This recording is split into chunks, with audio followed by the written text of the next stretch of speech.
ठीक है, तो कैसे हैं सब लोग? ठीक है, तो आज हम लोग बहुत इंपॉर्टेंट टॉपिक ऑप्टिकल इंस्ट्रूमेंट शुरू करने जा रहे हैं, क्योंकि रे ऑप्टिक्स हमने खत्म कर दिया है। ठीक है, तो इसी बीच में हमारे साथ आज प्रेजेंट है तिलक सर। तिलक सर एक बार स्टेज पर आएंगे। चलो चलो, कोई नहीं, ठीक है। तो तिलक सर आ चुके हैं, तो सभी लोग इनका स्वागत करें। तिलक सर, चलिए ठीक है, कुछ कहना चाहेंगे अपने प्यारे बच्चों को? देश दुनिया में आपको बच्चे बड़ा प्यार करते हैं। हाँ, सब तो सही चल रहा है सर। ठीक है, कंपनी ठीक चल रही है? यस सर, कंपनी भी ठीक चल रही है। ठीक है, चलिए अभी तो आप शादी का आनंद लीजिए। ठीक है, चलिए ठीक है। तो अब हम लोग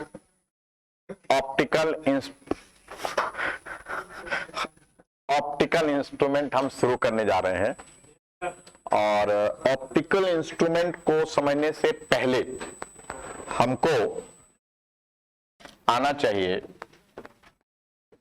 ठीक है, ऑप्टिकल इंस्ट्रूमेंट। हाँ जी, हाँ जी, बिल्कुल आज खत्म करेंगे ताकि आपका प्रधानी का चुनाव चलता रहे। ठीक है, तो इसके अंदर अब हम लोग एक टर्म आना चाहिए हमको, विजुअल एंगल। पहले विजुअल, ठीक है, सब लोग समझेंगे? ठीक है दिव्या, विजुअल एंगल। तो जब भी हम किसी ऑब्जेक्ट को देखते हैं, हमारा आई एक एंगल सबटेंड, मतलब वो ऑब्जेक्ट हमारे आई पर एक एंगल सबटेंड करता है, and that angle is called visual angle. तो अगर ये ऑब्जेक्ट है जिसकी हाइट h है, और मान लेते हैं यहां पर I है, तो ये जो एंगल सबटेंड कर रहा है इसको क्या बोलेंगे? Visual angle. तो visual angle is the angle subtended by object on I। ठीक, तो ये एक तरह से ऑब्जेक्ट हमारे आई से u डिस्टेंस पर है, जो हम ऑब्जेक्ट डिस्टेंस है। तो अजीत, अगर मैं सिंपल सी बात करूं तो theta equal to arc by radius का कॉन्सेप्ट लगा सकते हैं कि नहीं लगा सकते हैं? यही आपका विजुअल एंगल हो गया। So this is your visual angle. So visual angle theta is equal to h by U. Theta equal to h by U. समझ गए? सो विजुअल एंगल का मतलब समझ गए? अच्छा, अब मेरे को आप बताइए, विजुअल एंगल किस पे डिपेंड करेगा? विजुअल एंगल हाइट पे भी डिपेंड करेगा, लेकिन हाइट से ज्यादा इंपॉर्टेंट कहां पर है उस पे डिपेंड करेगा। जैसे सन की साइज तो बहुत बड़ी है, सन की साइज तो बहुत बड़ी है, लेकिन विजुअल एंगल बहुत छोटा है। सन हमारे आई के साथ जो एंगल सबटेंड करेगा वो बहुत बड़ा एंगल सबटेंड नहीं करेगा, छोटा एंगल सबटेंड करेगा। क्यों? क्योंकि u ज्यादा है, डिस्टेंस ज्यादा है। तो मेनली हम कह सकते हैं कि विजुअल एंगल डिस्टेंस पे डिपेंड करेगा कि ऑब्जेक्ट कहां रखा हुआ है। बड़ी चीज भी छोटा एंगल सबटेंड कर सकता है, और छोटी चीज भी बड़ा एंगल सबटेंड कर सकता है। ये पेन छोटा है, लेकिन मैं यहां लाया तो ये बहुत बड़ा एंगल सबटेंड कर रहा है। जैसे जैसे दूर जाएगा वैसे वैसे एंगल छोटा होता जाएगा, छोटा होता जाएगा, छोटा होता जाएगा। बात समझ गए? सो विजुअल एंगल डिपेंड करेगा किस पर? डिस्टेंस पे। हाइट पे तो करेगा ही करेगा, लेकिन वो इतना इंपॉर्टेंट फैक्टर नहीं हुआ। इंपॉर्टेंट फैक्टर क्या हुआ सारा? डिस्टेंस। पास रखेंगे ज्यादा एंगल, दूर रखेंगे छोटा एंगल। क्लियर? बात समझ में आ गई विजुअल? अब हम क्या करते हैं, विजुअल एंगल के साथ हमारी बात आगे चलती है, वो है विजुअल एंगल के बाद हमारा दूसरा होता है maximum visual angle. Maximum visual angle. अब मुझे आप बताइए, आप सब में से सभी लोग विद्वान हैं यहां पर, मैक्सिमम विजुअल एंगल कितना होगा? मैक्सिमम विजुअल एंगल हमारा आई पर कोई ऑब्जेक्ट कब सबटेंड करेगा? 25 centimetre. So when the object is placed at least distance of distinct vision. Zero तो नहीं कर सकते सनोज, जीरो इसलिए नहीं कर सकते क्योंकि मुझे कोई दिखेगा ही नहीं, मैं रिकॉग्नाइज ही नहीं कर पाऊंगा। तो आई के साथ लिमिटेशन क्या है? आई उसी ऑब्जेक्ट को रिकॉग्नाइज कर सकता है जो 25 या 25 सेंटीमीटर के ज्यादा डिस्टेंस पे। अगर 25 सेंटीमीटर के कम डिस्टेंस पे रखोगे तो फिर हमारा विजुअल एंगल, हम उसको देख नहीं पाएंगे, रिकॉग्नाइज नहीं कर पाएंगे। सो मैक्सिमम विजुअल एंगल कब होगा Sneha? When the object is placed at least distance of distinct vision।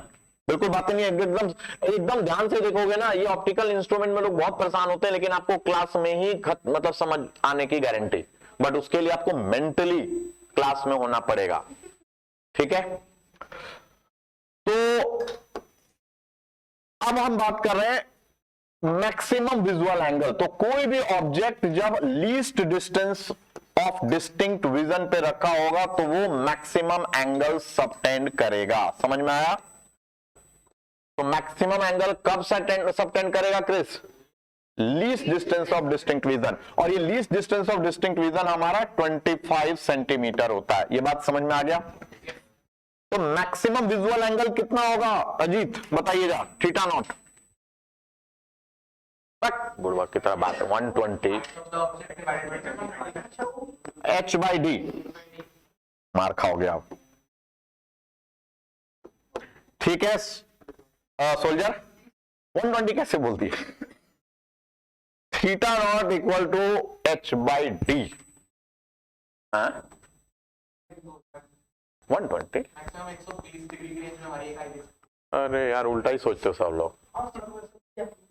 Maximum visual, वो विजुअल एंगल जो है वो ठीक है, वो उस लेवल पे हो सकता है कि उससे ज्यादा नहीं देख सकता, लेकिन ये तो गिवन ऑब्जेक्ट के लिए है ना। तो गिवन ऑब्जेक्ट के लिए फिक्स हाइट के लिए, अब हाइट को थोड़ी आप चेंज कर रहे हो, तो उस केस में आपका h/d हो गया। जनरल फॉर्मूला से यहां विजुअल एंगल का कितना है? h/u, मैक्सिमम विजुअल एंगल, ठीक है। h/u visual angle, maximum visual angle. जल्दी से अजीत, विजुअल एंगल का फॉर्मूला। पागलों की तरह बात करते रहते हो तुम लोग यार।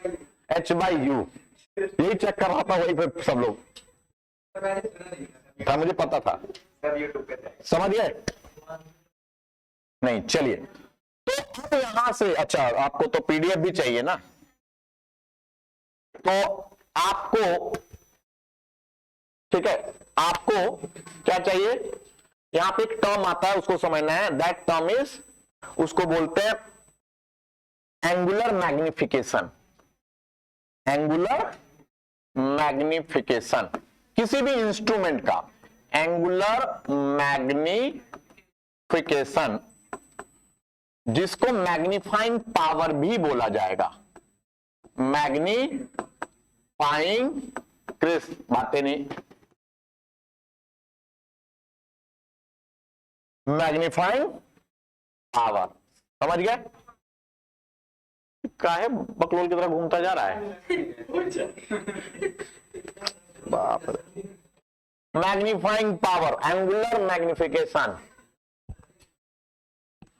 Magnifying power. तो मैग्नीफाइंग पावर जो होता है वो होता है visual angle with optical instrument, visual angle with optical instrument divided by maximum visual angle, maximum visual angle with naked eye. ये बात समझ में आ रहा है? तो आपका मैग्नीफाइंग पावर का फॉर्मूला क्या होगा? Visual angle with optical instrument theta, और maximum visual angle theta naught. समझ गए सब लोग? Theta divided by theta not. Theta हमारा h/u और थीटा नॉट हमारा h/d। तो जनरल फॉर्मूला आपके पास आ गया d/u। d/u, d/u is the magnifying power of, हाँ जी, हाँ हाँ बहुत अच्छी बात है।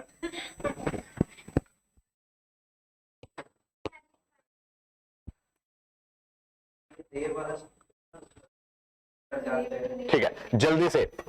तो मैग्नीफाइंग पावर का कॉन्सेप्ट सबको क्लियर है? हमने क्या क्या पढ़ा? हमने पढ़ा visual angle, visual angle Saurabh H by U, उसके बाद maximum visual angle H by D, और फिर मैग्निफिकेशन या मैग्नीफाइंग पावर, इसको एंगुलर मैग्निफिकेशन भी कहते हैं, that is theta by theta not, theta general formula theta by theta not and then it becomes H by D. Clear? ठीक है, चलिए बढ़े। अब हम इंस्ट्रूमेंट पर प्रवेश करेंगे, अब हम इंस्ट्रूमेंट के बारे में बात करेंगे। ठीक है, तो ये मैं कुछ टॉपिक्स ऐसे ले रहा हूं जो काफी ज्यादा बच्चों को परेशानी होती है, उनमें से जैसे हमने पोटेंशियोमीटर लिया, अब हम ले रहे हैं ऑप्टिकल इंस्ट्रूमेंट। हाँ जी, तो अब यहां पे हम सबसे पहले लेते हैं, क्या लेंगे? टेलीस्कोप पहले नहीं लेंगे, पहले हम लेंगे simple microscope. Simple microscope, we are going to study simple microscope. So खुशी, what is simple microscope? Simple microscope is nothing but a single converging lens. ठीक है, so simple microscope is a single converging lens. Convex lens ही आपका simple microscope है। तो किसी ने देखा है सिंपल माइक्रोस्कोप कभी? कब देखा है? कहां पे? तो कैसा होता बताना यार? हाँ, सिंपल माइक्रोस्कोप में लाइनिंग नहीं होती। मेरी बात सुनो, सिंपल माइक्रोस्कोप नहीं देखो, वो कंपाउंड माइक्रोस्कोप है। सिंपल माइक्रोस्कोप, अच्छा आज से कुछ साल पहले, अरे सुनो, समझ गया मैं कि तुम कितने जानते हो। हाँ, मैं बता रहा हूं, आज से कुछ साल पहले, 5 साल 10 साल पहले, रोड साइड पे तोता लेके हाथ पड़ने वाले देखे थे? हाँ, तो वो एक मैग्नीफाइंग ग्लास रखता है, या अभी भी जो पहले चश्मा वगैरह नहीं, तो मैग्नीफाइंग ग्लास से आप देखते हो, वो मैग्नीफाइंग ग्लास बोलते हैं। सिंपल माइक्रोस्कोप सिंपल एक कॉन्वेक्स लेंस होता है। ठीक है, हाँ, तो उससे क्या होता है, जब आप फोकस करते हो तो सारी सनलाइट एक पॉइंट पे फोकस हो जाती है, तो पेपर जलने लग जाता है। Simple microscope is nothing but a single convex lens, बस, तो बात खत्म। तो ये रहा आपका कॉन्वेक्स लेंस, समझ गए? अब कॉन्वेक्स लेंस में हमारे पास ये रहा ऑब्जेक्ट, ये रहा ऑब्जेक्ट की हाइट h, और इसको हम रख रहे हैं u डिस्टेंस पे। समझ में आ गया? उसके बाद भाई लाइट आएगी, और लाइट आएगी तो लाइटें थोड़ा सा हल्का सा कन्वर्ज करा देते हैं। ठीक है, और एक लाइट ऐसे पास करा देते हैं, और एक ये तो है ही, हमारा इमेज बन गया h डैश, ये क्या हो गया? This is v, this is height of image, height of object, this is height of image. Simple diagram बनाया, समझ में आया? ठीक है, नहीं समझ में आया तब भी कोई बात नहीं। ठीक है सर, देव बोलो, समझ में आ चुका है? अब देखिए, इसमें जो हमारा फाइनली जो ये एंगल है, ये विजुअल एंगल होगा। This is the visual angle with this lens. ये यहां पर आगे हमारा आंख है, यहां पर एंगल जो सबटेंड कर रहा है फाइनल इमेज, और जो इंस्ट्रूमेंट के साथ जो हमारा एंगल सबटेंड कर रहा है वो थीटा है। तो थीटा यहां पे क्या हुआ, वही चीज रिपीट होगी जो मैंने बताया। थीटा क्या होगा, जल्दी से बताइए? थीटा विजुअल एंगल होगा, थीटा होगा h by U. Theta is, ये मैं पहले लिखवा चुका हूं, इससे टॉपिक से पहले आपको बता चुका हूं कि थीटा h बाई यू होगा। ठीक है, थीटा h बाई यू हो गया। अब हम मैक्सिमम विजुअल एंगल को तो इंस्ट्रूमेंट से मतलब ही नहीं हो, तो नेकेड आई से देखना है भाई। इससे विजुअल एंगल जो बन रहा है, और जो मैंने इसको उतार के जो विजुअल एंगल बन रहा है, तो theta naught maximum visual angle से यहां कितना होगा, h बाई डी। तो मैग्नीफाइंग पावर ऑफ कोई बच्चे ध्यान दे, बहुत आसान।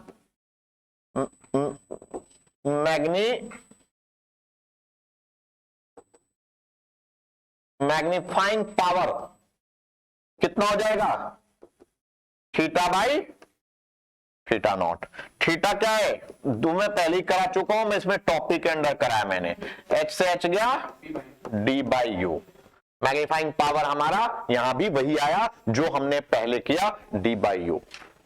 ठीक है देव, समझ में आ रहा है? Crystal clear?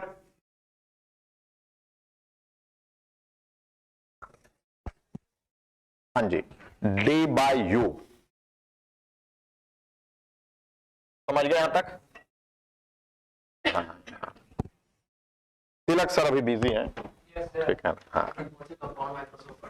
हाँ, नहीं अभी वो समय नहीं दे पाएंगे आपको। हाँ, ठीक ठीक, आगे बढ़े। अच्छा, लिख नहीं रहे? थोड़ा जल्दी करें। कोशिश करना है कि आज खत्म करना है। ठीक है, करेंगे, कोशिश करेंगे अभी। अब वो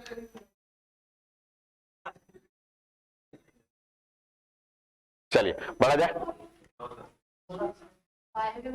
देव वो मिल जाएगा, नोट्स मिल जाएंगे, लेकिन लिख लो, फिर नोट्स कौन देखता है बाद में? वो तो बस फोटो झूठ मूठ का खींचते हो टीचर को दिखाने के लिए। इसमें ये पता चला कि जो h है उसका वो मैग्नीफाई हो गया, वो इतने बड़ी h डैश हो गया। हाँ, ठीक। तीनों हमें खत्म करने हैं, ठीक है, एक सेशन के अंदर। चलिए बढ़े आगे। अब देखिए हमारे पास मैग्नीफाइंग पावर सोल्जर क्या आ गया? Magnifying power D by you. तो रट जाना चाहिए। अब हमने दो केस पढ़ते हैं, हम हमेशा चाहे कोई भी ऑप्टिकल इंस्ट्रूमेंट हो, दो केस पढ़ते हैं। कौन से दो केस पढ़ते हैं? तो केस वन, दो केस पढ़ते हैं, उसमें केस वन। तो पहला जो केस हमारा होता है, अब हम इमेज की बात करेंगे कि इमेज कहां से कहां बना सकते हैं। देव गेस करो, इमेज हमारा कहां से कहां बन सकता है? एक इन्फिनिटी पे बना सकते हैं, इन्फिनिटी के बाद तो पूछा ही नहीं। और दूसरा कहां बना सकते हैं? देखो इनफाइनाइट बना सकते हैं हम, लेकिन कहां से? रेंज कहां से कहां है? अगर आप डी से पहले बनाओगे तो आपकी आंख रिकॉग्नाइज नहीं कर पाएगी। तो डी से इंफिनिटी के बीच में बनानी है, डी से इंफिनिटी के बीच में हमारा इमेज बनेगा। तो दो एक्सट्रीम पॉइंट कौन से हो गए? एक हो गया डी और एक हो गया इंफिनिटी। तो दो का ही हम डिस्कशन करेंगे, क्योंकि वैसे तो इनफाइनाइट पॉइंट है। सो केस वन लिखेंगे हम, इसको बोलते हैं व्हेन फाइनल इमेज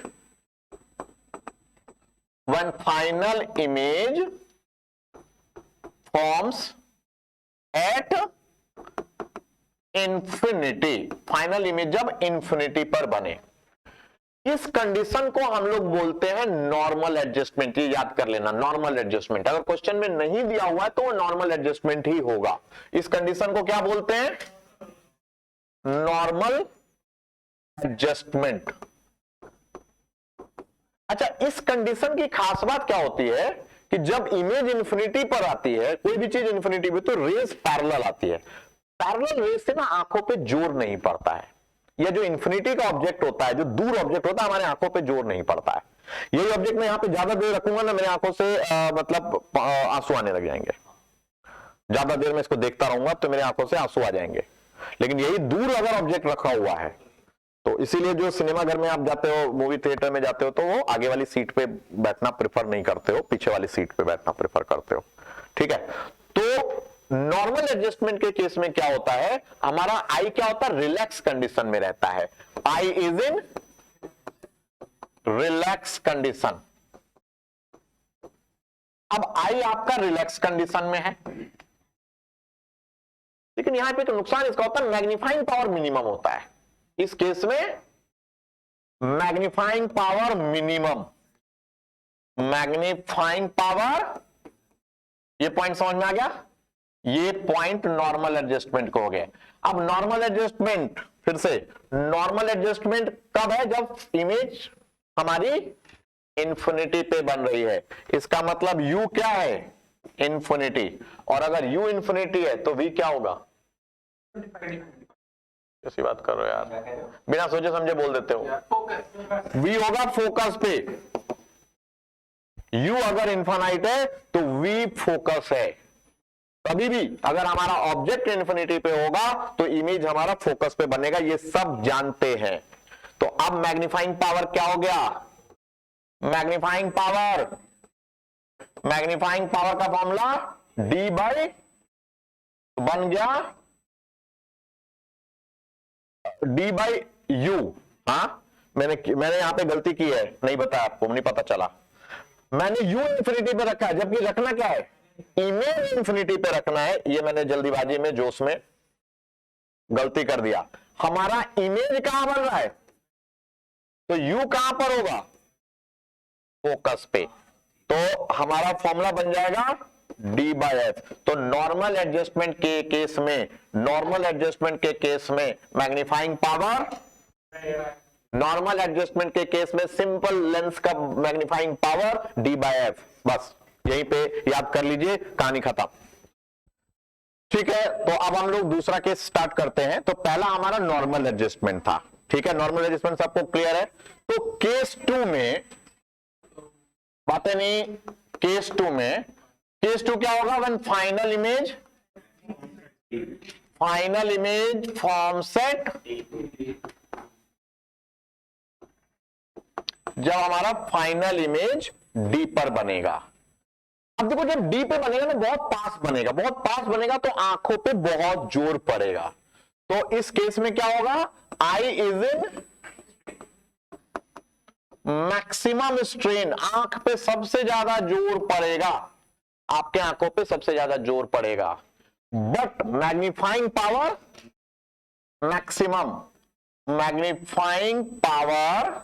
मैक्सिमम होगा। तो ये दो बातें आप ध्यान लेंगे। अच्छा यू हमारा क्या है, फाइनल इमेज कहां बन रहा है, लेकिन माइनस डी लेंगे, क्योंकि जो भी बनना है हमें इस आंख के इधर बनाना है, हमें पीछे बनेगी तो हमें विजुअलाइज नहीं होगा। तो v माइनस डी हो गया। अब हम लगा रहे हैं formula 1/v minus 1/u equal to 1/f। ऐसा क्यों लगा रहे हैं, क्योंकि मैग्नीफाइंग पावर का जनरल फॉर्मूला है d/u। तो हमको u निकालना पड़ेगा कि हमारा ऑब्जेक्ट इमेज d पे कब बनेगा, तो u पता करना पड़ेगा। तो u पता करने के लिए 1/v, v की जगह पे माइनस डी। अच्छा u वैसे ही नेगेटिव होता तो मैं यहीं पे नेगेटिव ले रहा हूं, नहीं भी लूंगा तो u नेगेटिव में आ जाएगा, इक्वल टू 1/f। तो 1/u किसके बराबर, 1/u 1/f प्लस, पता चल गया मेरे को 1/u की वैल्यू। तो मैग्नीफाइंग पावर क्या हुआ, मैग्नीफाइंग पावर हो गया d बाई 1/u, और d 1/u की value 1 plus f plus 1/d। ये क्या बन गया, बड़ा important, d by f plus 1। अब बड़ा इंटरेस्टिंग रिजल्ट समझाने जा रहा हूं, बताने जा रहा हूं।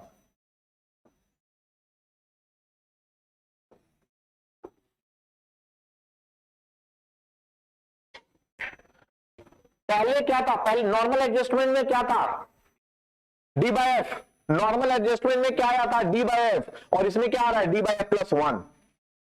एक ज्यादा होगा बस, मैग्नीफाइंग पावर एक से बढ़ जाएगा। तो मिनिमम अगर आपने लिख लिया हो तो पहले लिख लीजिए, फिर मैं समझाता हूं। d है ना, तो 1/u की जगह पे ये वैल्यू पुट कर दी, 1/f प्लस 1/d, और d को अंदर लेगा तो d बाई एफ प्लस 1 हो गया। ठीक है, जल्दी थोड़ा अजीत, हाँ कुछ देव परेशान लग रहे हो। हाँ नॉर्मल से ये था कि जैसे कॉन्वेक्स में इमेज जो बनती है वो पीछे बनती है कॉन्वेक्स लेंस में, और इस वाले में आगे बनती है। वो डिपेंड करेगा कि आपने कहां रखा है ना, उस पर भी डिपेंड करती है चीजें। ठीक है जल्दी,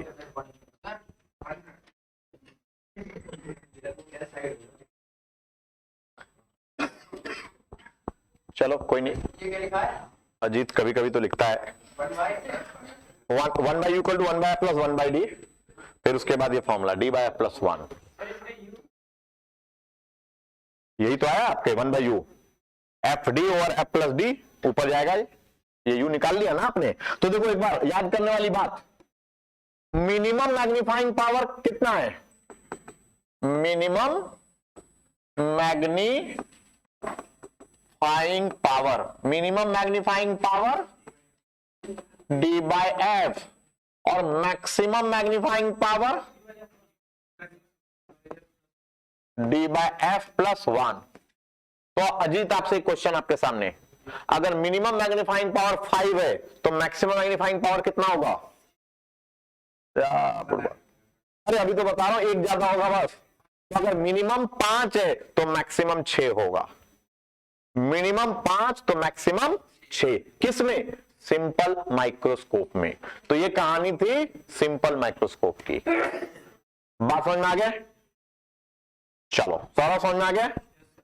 अब हम लोग शुरू करने जा रहे हैं compound microscope. So now we are going to start compound microscope, जो कि इंपॉर्टेंट है। कंपाउंड माइक्रोस्कोप थोड़ा ध्यान से समझना है, कुछ बातें भी हैं जो लिखनी होंगी। Compound microscope, compound microscope consist of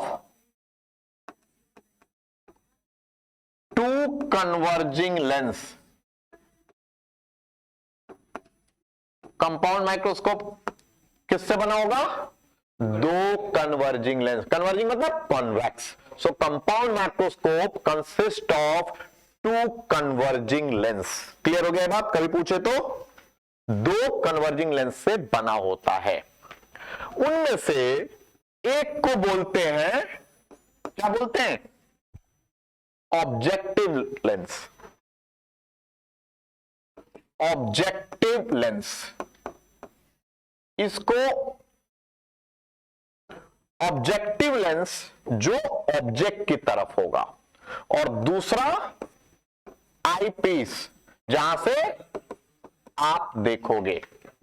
एक है ऑब्जेक्टिव लेंस जो ऑब्जेक्ट को फेस करेगा, और एक आई पीस जो जहां से आप देखोगे।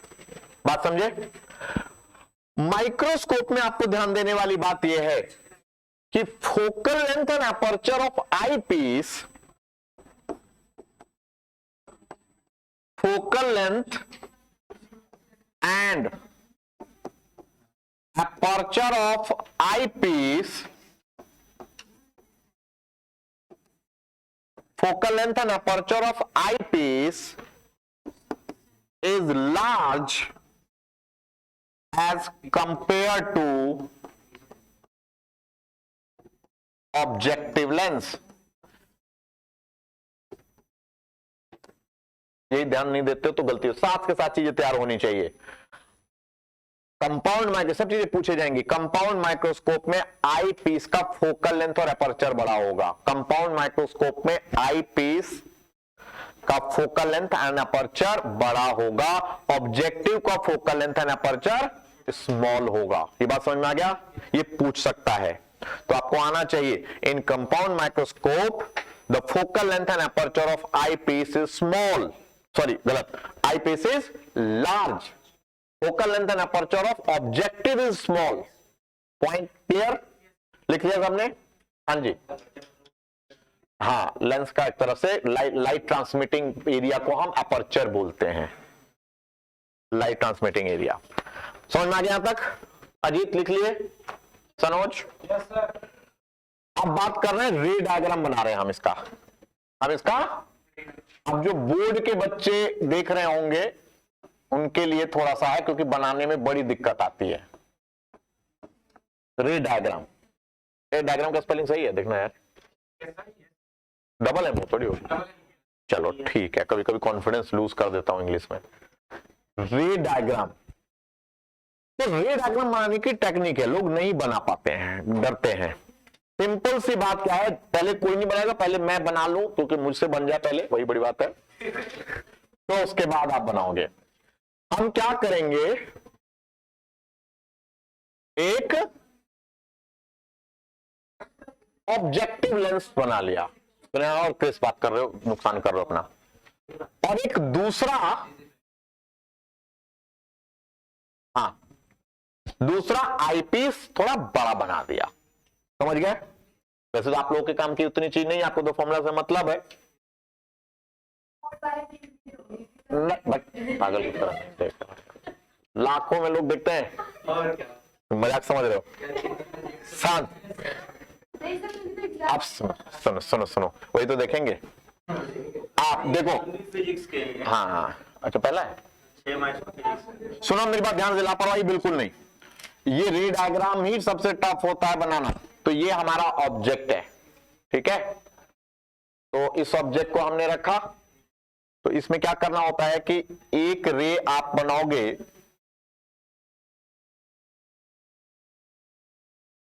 ऐसे बना दिया मैंने।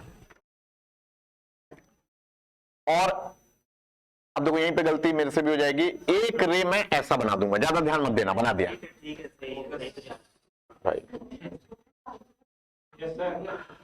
तो हमारा पहला जो इमेज बनेगा वो ये बनेगा, इसको बोलते हैं इंटरमीडिएट इमेज। अब ये फाइनल इमेज नहीं बना है, ये इंटरमीडिएट इमेज है। यहां जब आप बना लोगे ना, तो आपको बस डेरिवेशन के लिए क्या करना है, यहां पे ध्यान देना है। तो एक ऐसा डायग्राम पहले ही बना लो कि मेरे को ये ऐसे घुमानी है लाइट को, ये बन गई। और पहले से ही इमेज बना लो अपने मन से। अब बस क्या करो, यहां से एक लाइट को यहां से ये लेके इसको घुमा दो, और एक, समझ गया कितना सिंपल बन गया रे डायग्राम,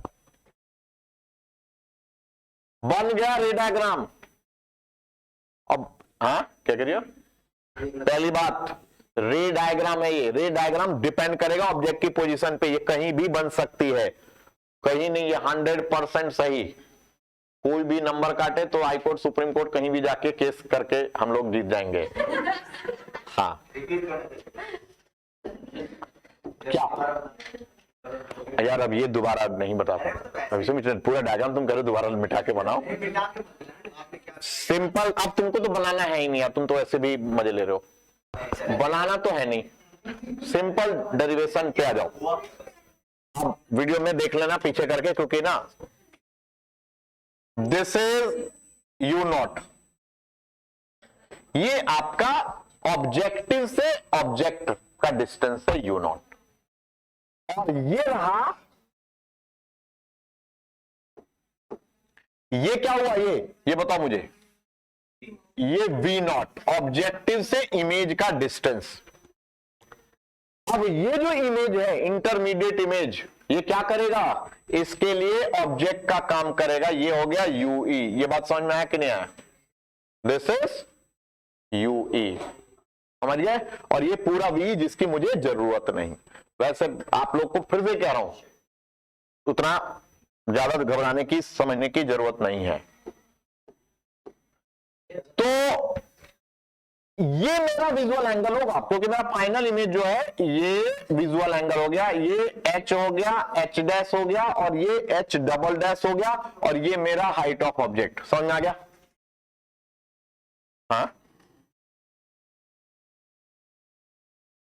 मुझे पता था ना कि कॉपी में तुम बना ही नहीं सकते, बना ही नहीं सकते। हाँ, छोड़ सकते हो, वीडियो जब देखोगे तो उसको एक बार करके देख लेना। मैंने एक ट्रिक बताई है, वीडियो से ही समझ में आएगा क्या करना है। हाँ नहीं, सुनो मेरी बात, आप लोगों को फॉर्मूला डिराइव करने आना चाहिए, और बाद में मैं शॉर्टकट बताऊंगा, वो भी याद करना है। हमारा मैग्नीफाइंग पावर निकालने के लिए क्या करना होता, अच्छा एक और चीज ध्यान रखना, ये जो दो ऑब्जेक्टिव और आई पीस के बीच में जो डिस्टेंस होता है, इसको लेंथ ऑफ द ट्यूब बोलते हैं। लेंथ ऑफ ट्यूब, ये जो ट्यूब होती है इसकी लेंथ। तो मैं डेरिवेशन वाले पार्ट पे आ रहा हूं, इस ट्रायंगल में, छोटे ट्रायंगल में tan थीटा किसके बराबर, एच डैश बाई, क्लियर है जी, tan theta H dash by, ये समझना जरूरी है, लापरवाही नहीं। देवेश देव, इस छोटे वाले ट्रायंगल में tan theta perpendicular by base, H dash by you, clear हो गया, ठीक है। थीटा आ गया मेरे पास, थीटा आ गया। अब मैग्नीफाइंग पावर का क्या फॉर्मूला है? D by F। नहीं, डी बाई एफ एक केस का है, general formula D by you. General formula हो गया हमारे पास मैग्नीफाइंग पावर का डी बाई यू। यू मतलब यू नॉट। समझ में आया कि नहीं आया? डी बाई यू नॉट, ये बात समझ में आ गया। D by you general formula पहले बता दिया, वीडियो जाके पीछे देख सकते हो। डी बाई यू नॉट, ठीक है। पहले यहां तक समझिए, डी बाई यू नॉट कह लो, यू कह लो, जो भी है।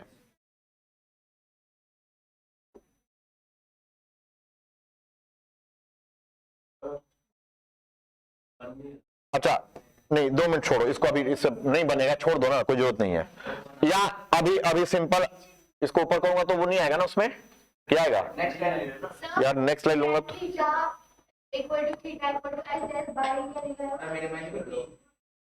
tan theta theta equal to H dash by U E. इस छोटे से ट्रायंगल में एच डैश बाई यूई आ गया, थीटा आ गया। मैं अभी जनरल फॉर्मूला तो, अरे यार जल्दी करो, बहुत गड़बड़ कर रहे हो। लेंथ ऑफ ट्यूब, ट्यूब की लेंथ क्या? हमने ऑब्जेक्ट आईपीस पे रखा है ना, तब और माइक्रोस्कोप से देखते हैं तो ऑब्जेक्टिव लेंस के सामने रखते हैं। ये तुमको किसने कहा कि आईपीस है?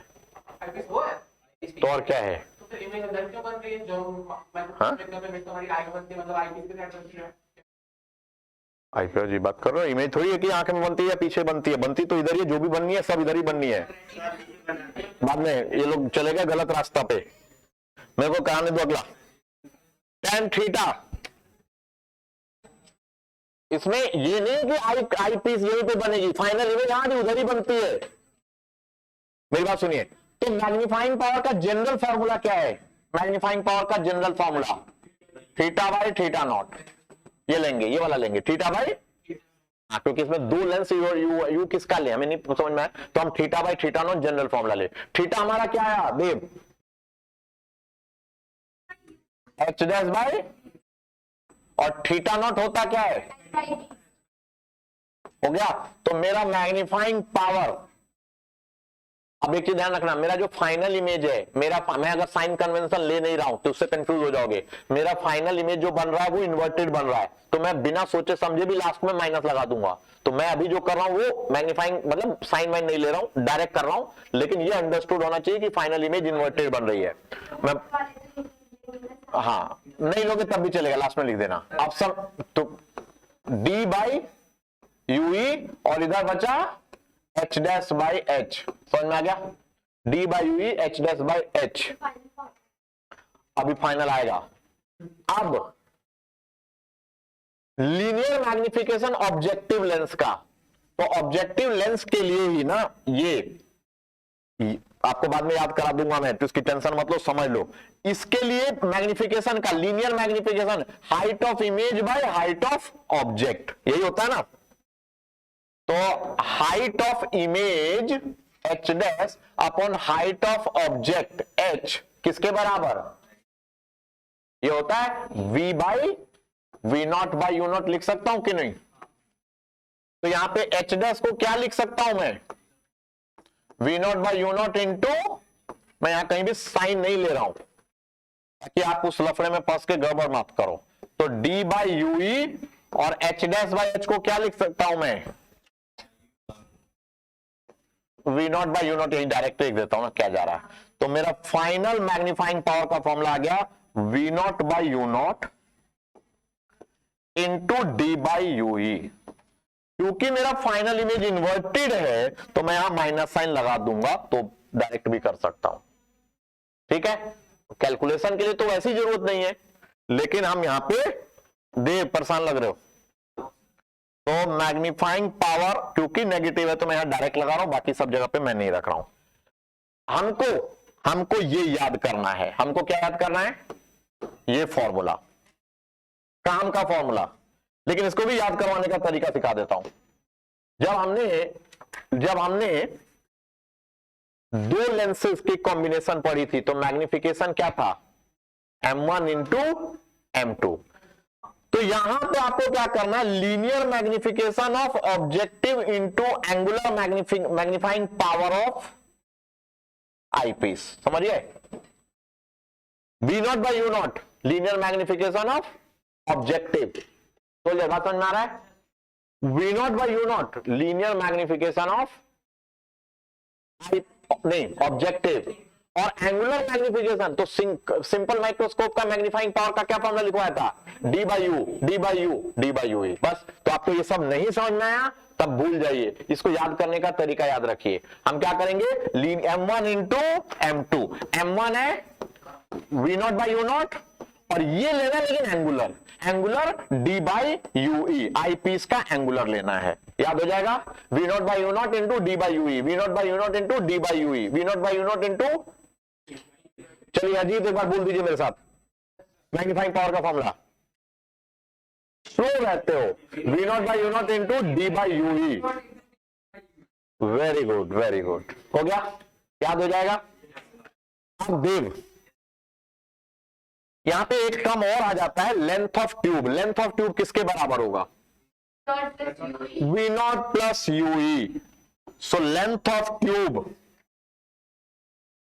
फिर से मैं यहां पे लिख रहा हूं magnifying power finally minus V not by you not into D by you E, and now length of tube, length of tube, so length of tube किसके बराबर, V naught plus you E, clear. ये दो बातें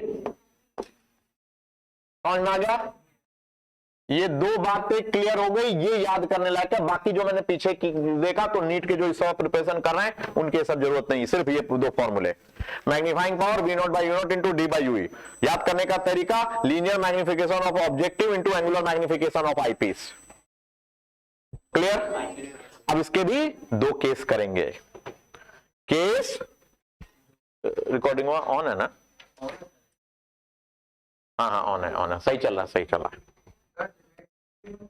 हाँ तुम नहीं मानोगे, हाँ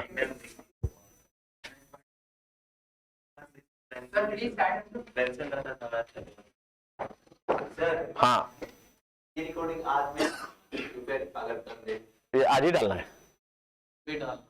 हाँ ये क्रिस है टेक्निकल टीम में हमारे, क्रिस ही कुछ, इसमें फिर कटिंग भी है। अच्छा कम करना, मेरे मोबाइल पर कल सुबह डाल देंगे, कल सुबह, कल भी नहीं आ रहे हो तुम क्रिस, क्या हो गया इसमें, हाँ चलिए ठीक है, अभी टाइम नहीं है ना यार, एक पेन ड्राइव चाहिए था, हाँ हाँ हाँ हाँ, लेकिन मेरे को ही नहीं एक्सेस पता है, मेरी बेटी ने बनाया यार, मुझे पता ही नहीं कैसे बनाया उसने, वो बहुत छोटी है, उसने बनाया है। चलिए ना पासवर्ड पता है ना कुछ, मेरा लैपटॉप, चलो समय बर्बाद, उसको भी नहीं पता, उसने बना दिया सब। अच्छा चलिए शुरू करते हैं, समय बर्बाद हो रहा है। केस 1, क्या करा जाए, मजबूरी में ऑनलाइन में आ गया आदमी,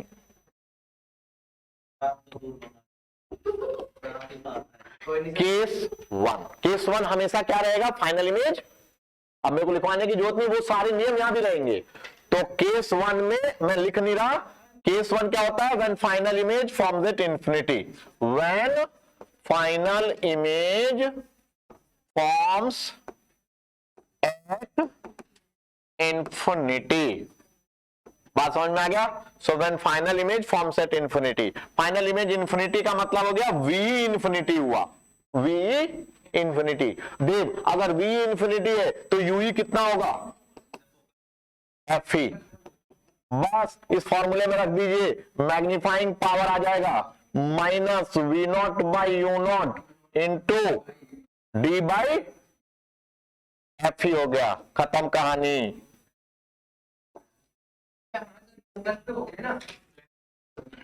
और लेंथ ऑफ द ट्यूब क्या हुआ, length of the tube V naught plus Fe। समझ में आ गया? एकदम कोई चीज कोई बात नहीं समझ में आ रही तो मेरे को बता दो सोल्जर।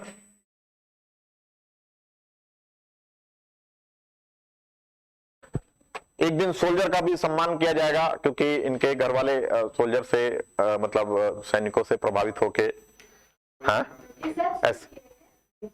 नहीं तो ये बहुत ही सम्मानजनक। तो हाँ हाँ हाँ हाँ हर बच्चा समझ गए? बढ़े आगे। अच्छा चलिए बढ़ा जा आगे। तो अब सुनिए मेरी बात यार, तुम ना मुझे एक ये कम से कम ये तो टॉपिक को कर, अच्छा टाइम है ना? टेलीस्कोप भी करना है? नहीं अभी टाइम है। हाँ खत्म कर लेते हैं, फिर क्वेश्चन भी करेंगे ना नेक्स्ट में। तो थोड़ा सा हाँ क्वेश्चन का लगे। अब देखिए केस 2 ले लेते हैं। केस 2 में क्या होता है जल्दी से बताओ मुझे। हाँ एक मिनट। हाँ सर हेलो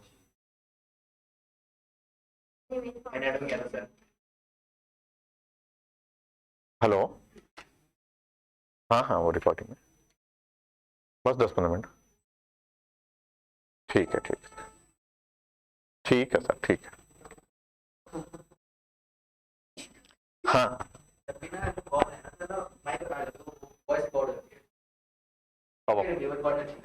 हाँ ये ठीक है। नहीं हमें बिल्कुल ही कैजुअल बनाना है वीडियो। आप मैंने देख लिया, सीरियस बनाना ही नहीं है।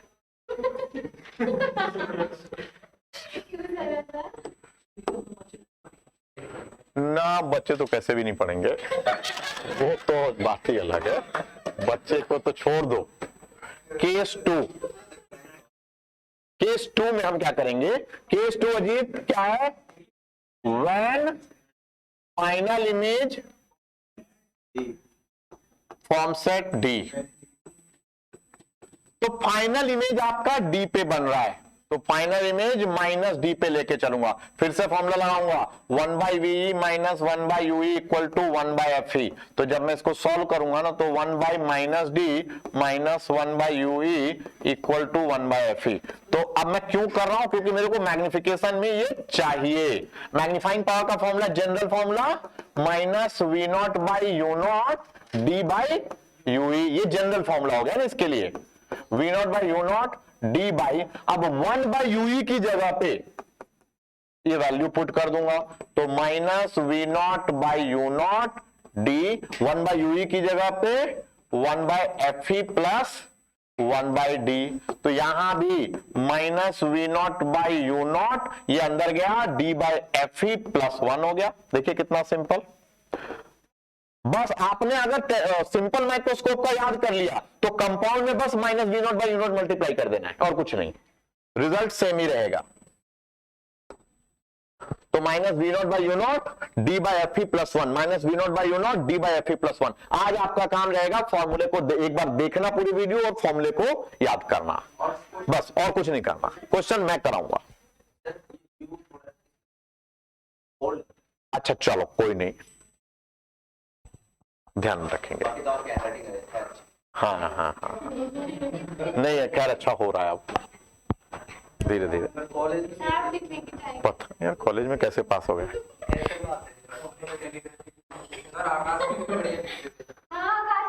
नहीं यार तो बड़ा गंदा चौक से नहीं, थोड़ा बहुत लिखे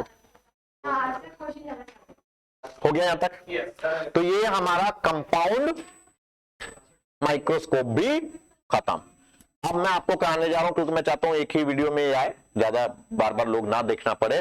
तो एक मैं और टॉपिक कराने जा रहा हूं, दैट इज एस्ट्रोनॉमिकल टेलीस्कोप। हाँ ये खत्म हो जाएगा, उसके बाद थोड़ी बहुत इंफॉर्मेशन की बात रहेगी, जो इधर उधर की वो चलेगा, उधर उधर से देख लोगे। Astronomical telescope, astronomical telescope. ये बात समझ में आ गई? अच्छा एक में काम करना, गार्ड को बोलना कि ऑफ करने के लिए, वो समझ जाएगा।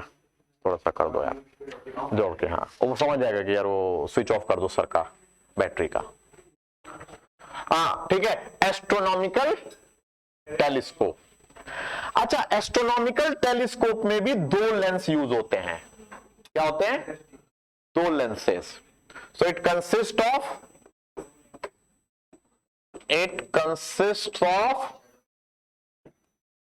To converging lens. अब ये दो कहां, बिल्कुल ये इसमें भी दो कन्वर्जिंग लेंस होते हैं, एक ऑब्जेक्टिव और दूसरा आईपीस।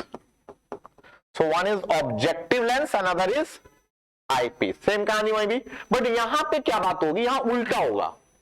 यहां होगा focal length and aperture, focal length and aperture of objective is large as compared to eyepiece। यहां पे ऑब्जेक्टिव का फोकल लेंथ और अपर्चर बड़ा होगा। So focal length and aperture of objective lens is large as compare to eyepiece. कर दिया था या बोलते हैं तो किसको बोले था? क्या बोला उसको? तो मैंने 6 बजे पे बोल था उसको करने के लिए। अच्छा 6 ही बजा भी, ठीक है। हाँ हाँ सही है, हो गया ये। अब बढ़े आगे। हाँ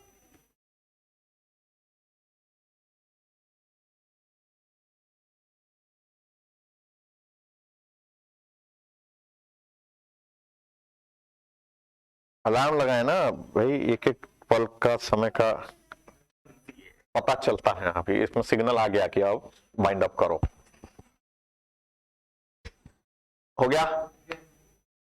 समझ गए? बढ़ो आगे। अब देखिए क्या है, इसका भी रे डायग्राम मैं बना देता हूं। हाँ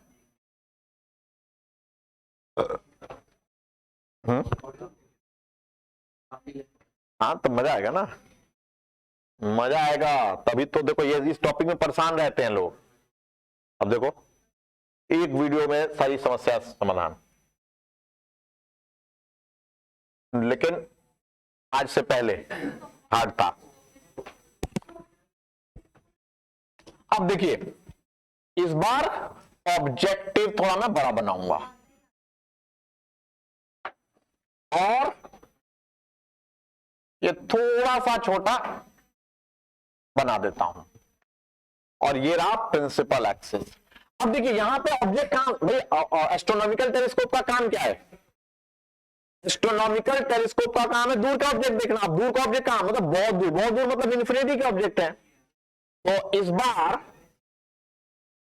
बार क्या होगा, इस बार आपके जो रेज आएगी, मैं थोड़ा सा ऐसा बनाऊंगा ताकि, एक ऐसे ले लिया मैंने, ठीक है, और एक रे यहां से ले रहा हूं, लेकिन इसको थोड़ा सा घुमा के यहां बना दे रहा हूं। मेरा ये बन गया इमेज। बात समझ में आया? बहुत ध्यान नहीं, लापरवाही नहीं, इधर समझो मेरी बात। मेरे को क्या करना है,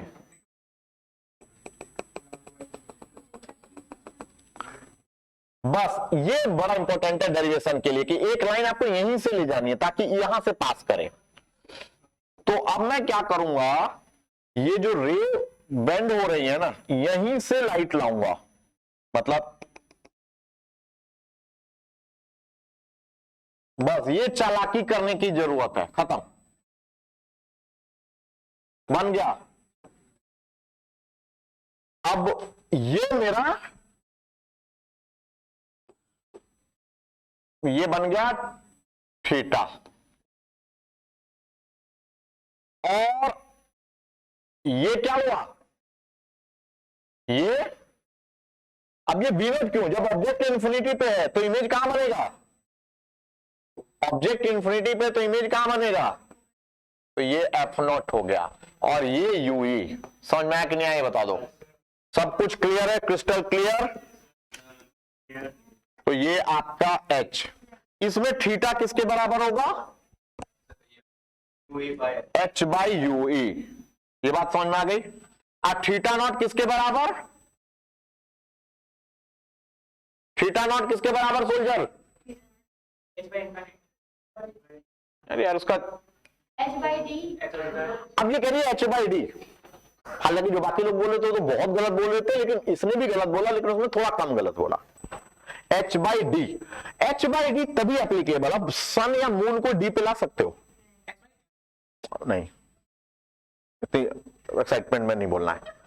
H बाई डी होता किसके लिए, ये पेन है, पेन को मैं आंख डी पे ले आऊंगा, मैं सन को कैसे डी पे ले आऊंगा, मून को कैसे डी पे ले आऊंगा, भाई सन को, मून को, जुपिटर को, किसी स्टार को, किसी प्लैनेट को कैसे डी पे लाऊंगा। हाँ ठीक है ठीक है, मेरी बात समझो, कॉन्सेप्ट पे आओ। इसका मतलब यहां पे डी पे लाया ही नहीं जा सकता, जितना एंगल वो सबटेंड कर रहा है वही लेना पड़ेगा, वही मैक्सिमम एंगल है। मेरी बात नहीं समझ पाया भाई, जो आसपास की, अब समय बर्बाद हो रहा है इस बात को समझो, क्योंकि हमें इसको खत्म करना है। मैंने ये कहा कि जब ऑब्जेक्ट हमारा नियर बाई की चीज है, पेन है, पेंसिल है, आप हो, आपको डी के पास, चाहे पेन को डी के पास ला सकता हूं, लेकिन सन को, मून को, जो स्पेस की चीजें उनको डी के पास कैसे रख सकता हूं, डी पे कैसे लाके रख सकता हूं मैं, ये थोड़ी है कि मून को डी के पास ले आया मैं, नहीं ऐसा मत यार, ये तुम कहां चले जाते हो, जो चीज है उसी पे ध्यान दो, जबरदस्ती थोड़ी लाना है। तुम कहोगे नहीं हम तो चले जाएंगे सन के पास जाके, ठीक है मेरी बात सुनो, इसमें क्या है, जो जहां है, जितना एंगल सबटेंड कर रहा वही लेना पड़ेगा, वही मैक्सिमम विजुअल एंगल मानना पड़ेगा। तो ये वाला एंगल, जरा ध्यान देंगे, मजेदार चीज बता रहा हूं, ये एंगल को मैं मान लेता हूं थीटा नॉट, तो ये भी तो थीटा नॉट ही हुआ। अब मेरे को बताइए थीटा नॉट किसके बराबर, इसी एंगल को लेना पड़ेगा, थीटा नॉट किसके बराबर, पागलों जैसे बात करते हो, ये ट्रायंगल में थीटा नॉट आ जाएगा H बाई एफ नॉट, कौन में पक्का, हाँ जी, theta naught H by f naught, तो magnifying power theta by theta not, theta क्या H by you e, theta naught H by f o, H से H गया, general formula f naught by you e आ गया इस case में, theta naught magnifying power telescope का f naught by you E, clear हो गया, theta naught f naught by you e, पक्का। अच्छा लेंथ ऑफ द ट्यूब क्या होगा जल्दी से बताइए, f naught plus you e, f naught plus you e, length of the tube आ गया। हाँ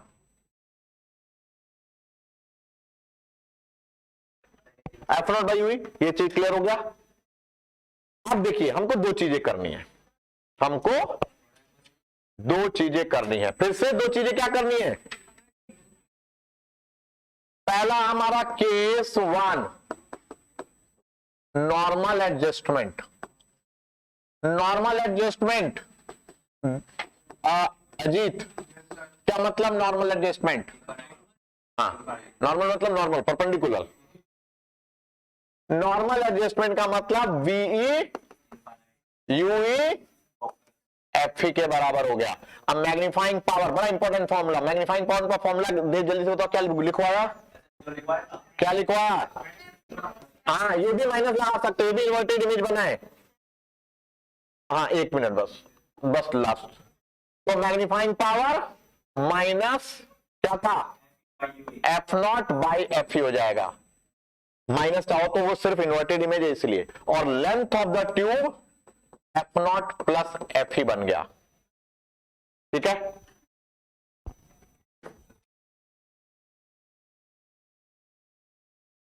ठीक है, तो आपका magnifying power f naught by f और length of the tube f naught plus f, clear हो गया सोल्जर।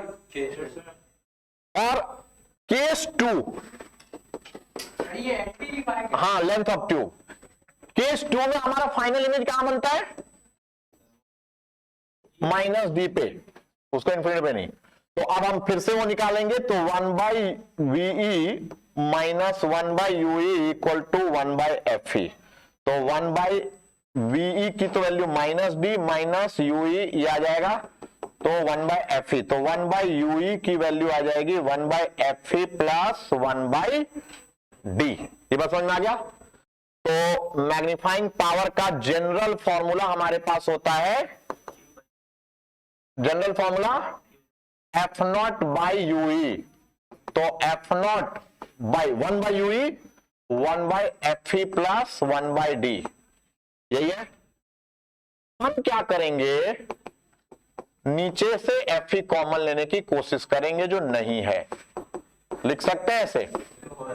तो ये मेरा मैग्नीफाइंग पावर का फॉर्मूला दूसरे केस में आ गया, F0 by FE into 1 plus FE by D, F0 by FE into 1 plus FE by D। और लेंथ ऑफ द ट्यूब किसके बराबर? Length of the tube F0 plus, अब UE किसके बराबर आ जाएगा? FED upon FE plus D। जब आप इसको सॉल्व करोगे, तो इसको सॉल्व करोगे तो ये FED upon FE plus D आ जाएगा, उल्टा करेंगे तो ये आ जाएगा। क्लियर हो गया? थोड़ा सा हमने इस पार्ट को एक्सेलरेट किया। अब देखो एक ही तरीका है। हाँ पानी में खाने पानी में हाँ ठीक है, समझ गए इसे। तो हम अभी इस जो क्लास है, इस वीडियो में थोड़ा सा लास्ट में हमने फास्ट किया, तो उसको आप रिवाइज करेंगे, बार बार वीडियो को देखेंगे, तो फिर आपको समझ में आ जाएगा। अब हम इसको खत्म कर रहे हैं आज की क्लास को। Thank you, bye.